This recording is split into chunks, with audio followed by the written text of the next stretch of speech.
10वें अध्याय में विभूति योग का वर्णन है। यो मां जमनादिं च वेत्ति लोक महेश्वरम असम्मूढ़ा समर्थेषु सर्व पापै प्रमुच्यते। भगवान कहते हैं कि जो व्यक्ति परमात्मा के वास्तविक स्वरूप को जान लेता है उसकी बुद्धि पवित्र हो जाती है और परमात्मा के स्वभाव को जब व्यक्ति जान लेता है, परमात्मा के प्रभाव को जान लेता है और परमात्मा जीवात्मा के संबंध को जान लेता है तो संसार के बंधन में फिर उलझता नहीं। हम परमात्मा के स्वरूप को कैसे जाने? इस संसार में जो कुछ भी दिखाई दे रहा वो सब एक परमात्मा से ही नियंत्रित है। समय पर सूर्य निकलना, चांद तारे निकलना, मौसम बदलना, ये जो कुछ भी होता है इसके लिए व्यक्ति को कुछ नहीं करना पड़ता, ये अपने आप हो रहा। यहां तक हमारे शरीर के अंदर जो श्वास का चलना, हृदय के धड़कना, ये सब भी उसी परमात्मा की ही मर्जी से उसके नियंत्रण में चल रहा है। जब ये सारा संसार का एक मालिक है और मालिक के जब हम स्वरूप को समझ लेते हैं कि सारे संसार में ऐसी कोई जगह बाकी नहीं है जहां की परमात्मा ना हो। हर जगह परमात्मा है, पर हमारी जो बुद्धि है वह संकीर्ण है। हम जिसको परमात्मा मानते हैं उसको ही परमात्मा कहते हैं। दूसरा जिसको परमात्मा मानता है हम उसको परमात्मा नहीं कहते। ये तुच्छ छोटी बुद्धि का व्यक्ति करता है, परंतु जिसकी बुद्धि विस्तृत सोच वाली हो जाती है, चाहे कोई व्यक्ति चांद तारों को मानता हो, कोई पेड़ पौधे को मानता हो, कोई सूर्य और पृथ्वी को मानता हो, किसी को भी मानता हो, समझ लेना कि वो परमात्मा की ही आराधना कर रहा है। परमात्मा का स्वरूप अलग हो सकता है परंतु परमात्मा एक ही है। जीव अनेक, एक श्रीकंता। परमात्मा एक ही है ऐसा मान करके जो व्यक्ति अपने आप को परमात्मा से जोड़ लेता है उसका अज्ञान भी मिट जाता है और उसका भ्रम भी मिट जाता है और उसका जन्म और मरण का चक्कर भी छूट जाता है। ये जन्म और मरण का चक्कर, पाप और पुण्य का चक्कर, सुख और दुख का चक्कर तब तक व्यक्ति को लगता है जब तक कि वो परमात्मा के स्वरूप को न जाना।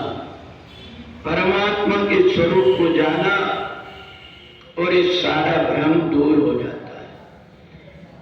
व्यक्ति के अंदर जब प्रसन्न रहता है उसके शरीर के अंदर एक अलग ऊर्जा उत्पन्न होती है।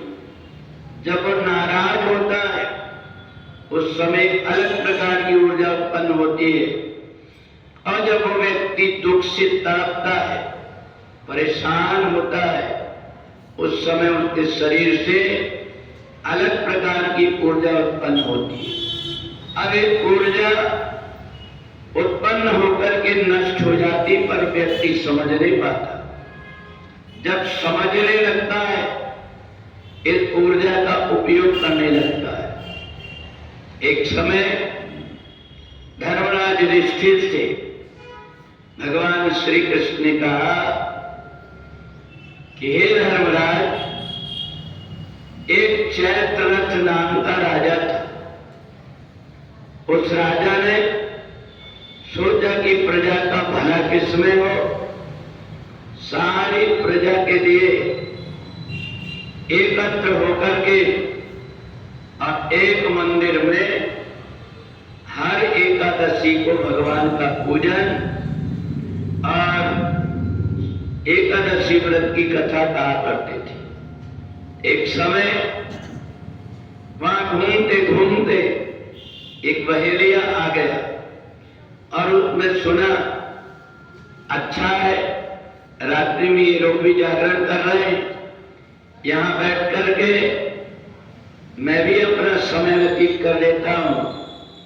और उसने रात में जागरण करके भजन कीर्तन किया। राजा चैत्ररथ के साथ में ही रात्रि व्यतीत किया। इस पुण्य के कारण जब उसकी मौत हुई तो दूसरे जन्म में राजा विदुरथ के यहाँ जाकर के वो जन्म ले लिया और राजकुमार बन करके थोड़ी देर में राजा बन गया। एक दिन विदुरथ शिकार खेलने गया, वहां आसपास से मलेच्छों ने, जंगली जीव जंतुओं ने उसको घेर लिया।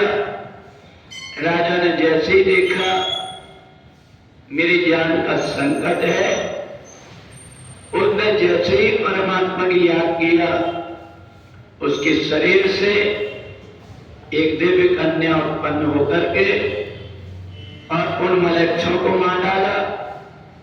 जो जीव जंतु थे वो सब भाग गए। राजा ने देखा मैं तो घबराहट के कारण आंख बंद कर दिया था, पर इनको मारा किसने? तब उसने देखा एक शक्ति उसके अंदर हंसते हुए प्रवेश कर रही है। राजा समझ गया ये मेरे पुण्य कर्म के कारण मेरे शरीर के अंदर ही एक ऐसी ऊर्जा उत्पन्न हो गई जिसने विपत्ति काल में मेरा साथ दिया। तो इसलिए जो भी व्यक्ति परमात्मा से जुड़ जाता है उसका जीवन सार्थक हो जाता है और उसे जन्म और मरण के बंधन में नहीं पड़ना पड़ता। राजा ने जिस एकादशी का व्रत किया था तो फाल्गुन मास के शुक्ल पक्ष की आमल की एकादशी थी। इस एकादशी के व्रत करने से जाने अनजाने जितने प्रकार के पाप कर्म शरीर मन वाणी से होते हैं वो सब नष्ट हो जाते हैं। तो इसलिए हजारों प्रकार के तप यज्ञ दान करने से जितना पुण्य होता है उतना पुण्य केवल आमल की एकादशी के दिन भगवान की कथा सुनने, पूजन करने, व्रत और उपवास करने से प्राप्त होता है। बोलिए सच्चिदानंद भगवान।